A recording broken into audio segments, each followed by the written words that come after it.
Eh bien bonjour à tous messieurs dames, j'espère que vous allez bien. Aujourd'hui on se retrouve, on est le 24 février, je fais cette review forcément pour le vendredi 23 février. Les marchés ont bien évidemment aussi tous clôturé forcément puisqu'on est samedi. Le CAC 40 qui a clôturé la semaine à 7800, 966, on a tutoyé pratiquement les 8000 points, pardon. Euh, Incroyable performance sur cette semaine du CAC 40. On expliquera aussi une partie pourquoi. L'Eurostox plus 0,35, le DAX plus 0,28, le FTSE plus 0,28 aussi. Le Dow Jones plus 0,16, le Nasdaq qui réduit un peu par rapport à son énorme gain d'hier, moins 0,28. Le Nikkei 225 plus 2,19, le pétrole Brent 81,58$. Petite parenthèse, le Nikkei 225 était férié, je crois. Le 11 d'or 2036$, belle hausse au niveau du 11 d'or aussi, hein. Euro USD 1,082. Le Bitcoin qui descend en dessous de la barre des 51 000, on est à 50 858$. Au niveau du palmarès du SRD, on a JCDecaux qui fait un plus 5,23, Coty plus 4,45, Arkena plus 2,69. Au niveau des plus fortes baisses, on a XFAB qui fait un moins 2,82, Plastic Omnium moins 3,06 et Pluxi qui fait un moins 3,10. Alors, que s'est-il passé aujourd'hui? Bah écoutez, on a toujours été sur la lancée de l'IA, de Nvidia. On est toujours sur cette optique-là. C'est pour ça que les marchés ont vraiment fait un bon gain toujours.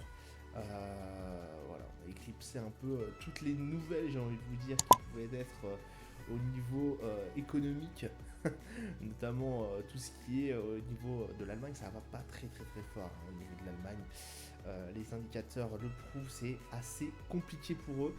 Mais bah écoutez, pour l'instant, c'est complètement éclipsé cette nouvelle par forcément des records qui sont tout le temps battus au niveau des records absolus, au niveau des indices, soit au niveau du CAC 40, que ce soit au niveau du Nasdaq, du Dow Jones, du DAX, du FTSE, de l'Eurostox. Vraiment, ça se passe, bah écoutez, très bien. Je pense que la semaine prochaine, les marchés vont commencer à être un peu plus dans la tendance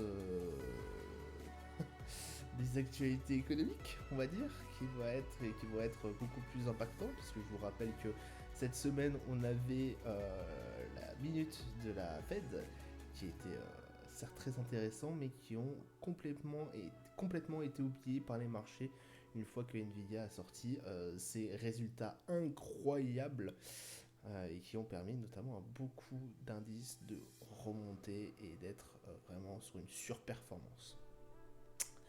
On a eu aujourd'hui du coup au niveau des valeurs, on a eu des bonnes valeurs françaises comme Fnac, Darty et JCDecaux qui se sont distinguées.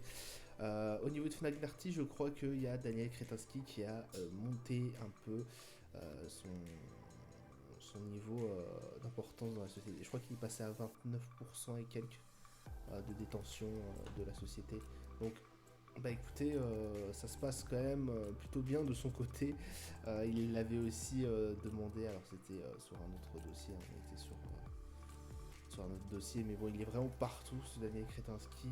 On a eu aussi, alors je sais plus qui s'est fait, je crois que c'est JCDecaux qui s'est fait, ou Goldman Sachs ont changé d'avis. Et c'est pour ça que notamment ils ont gagné à peu près, je crois, 5% et quelques sur la journée. Voilà en tout cas ce qui nous a intéressé aujourd'hui. On a eu aussi du côté du calendrier économique, on a eu l'indice d'affaires IFO. Alors pardon, hop, je vais vous remettre tout cela. On va quand même parler de lundi et hier on était vendredi, donc on a eu le climat des affaires IFO qui est sorti au niveau de l'Allemagne à 10h, qui n'a pas eu non plus un énorme impact puisqu'il était vraiment sur le même tableau qu'on a eu précédemment et sur ce qui était demandé ce qui était pressenti par les analystes et par le consensus de Bloomberg. Donc vraiment pas non plus énormément de différence. En revanche, lundi, on aura plus tard dans la soirée l'inflation au niveau du Japon, qui sera intéressante de regarder aussi. Pas de grosses non plus, enfin, on n'attend pas vraiment de gros mouvements inflationnistes au niveau du Japon. Ouais, je voulais revenir dessus sur effectivement l'Allemagne. L'Allemagne, ça se passe pas très bien.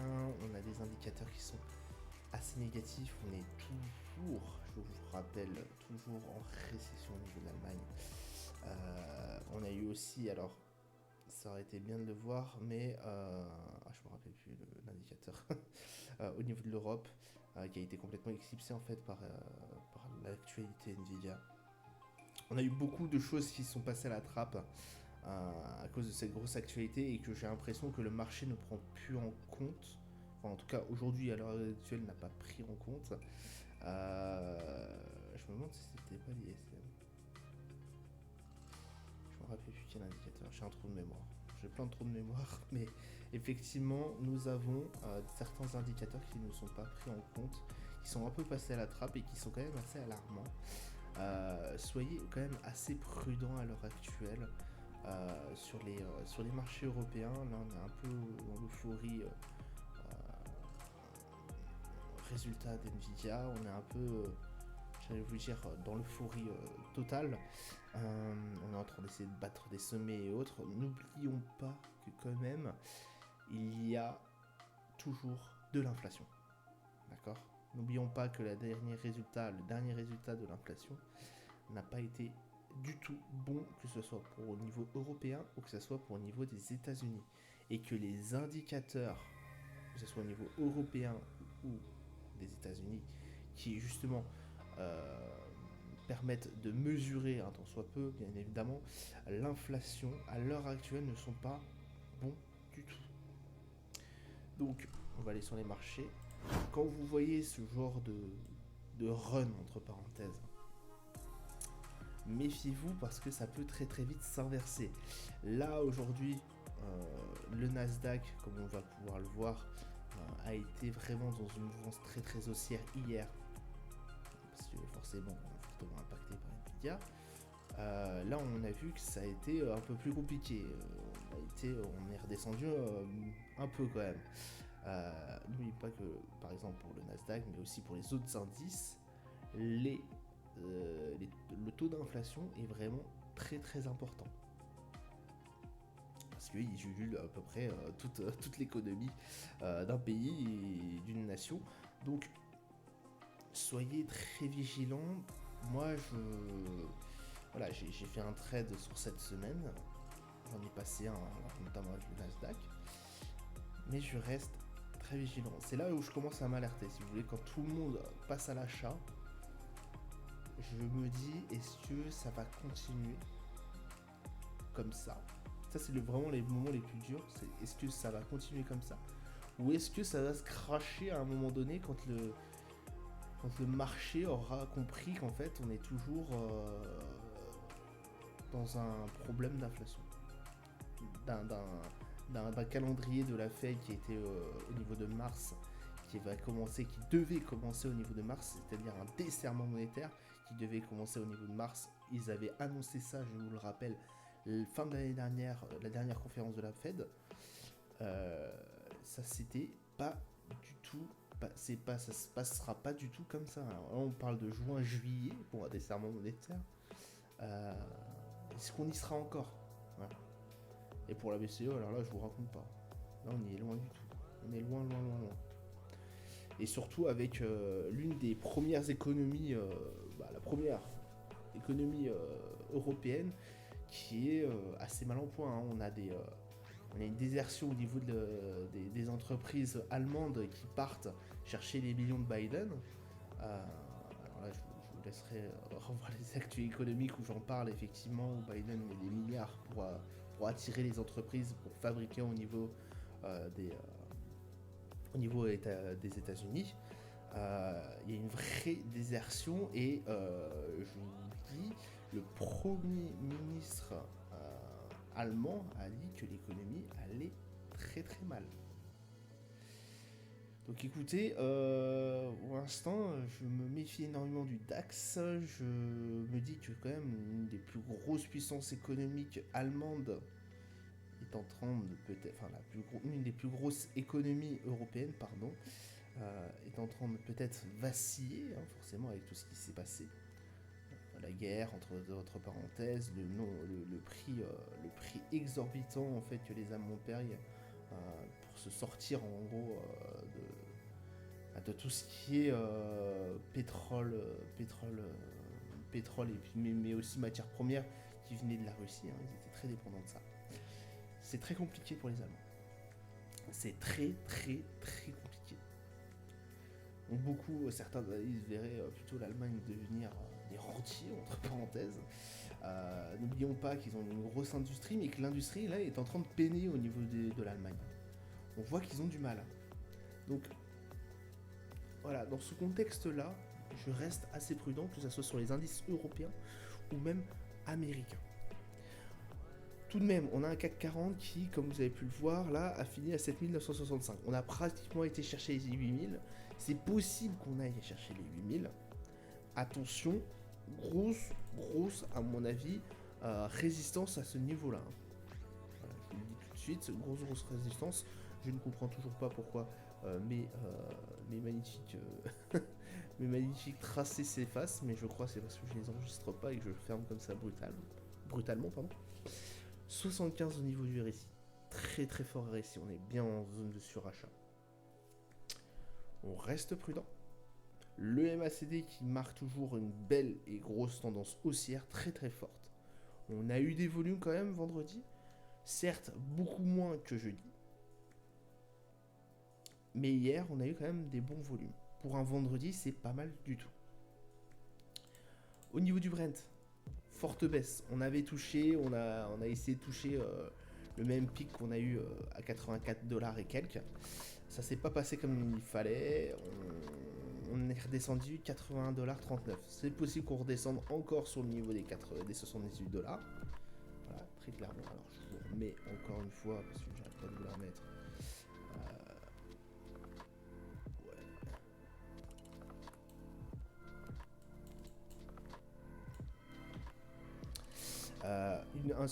Une résistance ici aux alentours des 84 $, qui fait du coup une sorte, j'aime bien dire une sorte, qui fait en gros office de résistance ici à 84 $, mais on a un support à 78. C'est pour ça qu'on pour l'instant on oscille aux alentours de ça.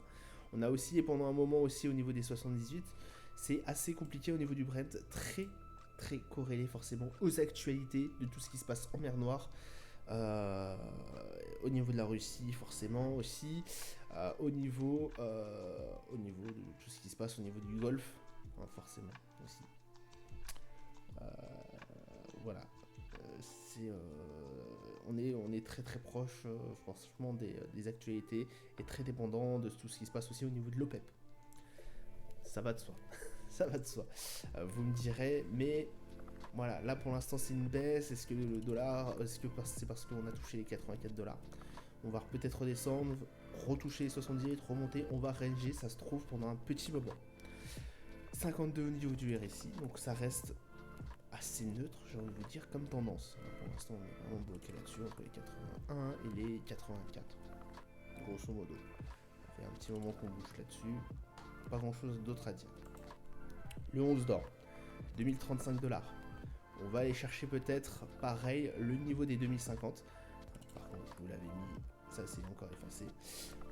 Qu'on avait touché maintes et maintes fois. On avait dépassé ce niveau-là il y a quelques temps. Qui n'a pas été notre record absolu, puisque le record absolu est détenu ici à plus de 2100 d'ailleurs. La magnifique hausse qui nous avait permis d'aller chercher même les 2080 $, le 11 d'or. On a été bien redescendu et pour l'instant on est en train de se vaciller, enfin en train de ranger entre les 2000 et les 2054, grosso modo. Support aux alentours des 2000, résistance forcément aux alentours des 2054. Le S&P qui a tenté une hausse qui est tout juste dans le vert, 583. 5083, oula. 5083. 67 au niveau du RSI. On est en dessous de la zone de surachat. On est vraiment à 3 points de la zone de surachat. Grosse tendance haussière forcément avec tout ce qui s'est passé. Actualité, j'y reviens pas dessus. Nvidia, blablabla, blablabla. Qui nous a permis de décoller encore une fois. Bon volume aussi sur ce niveau-là. On a eu des très très bons volumes pour un vendredi. En revanche, on voit que là, voilà, Nvidia a fait son travail sur la séance de jeudi. Par contre, là on finit en queue de poisson. Là on finit, si vous voulez, en séance nulle. Et ça me pose problème d'avoir des séances nulles comme ça, après avoir une énorme hausse. Surtout quand elle est faite par que une valeur.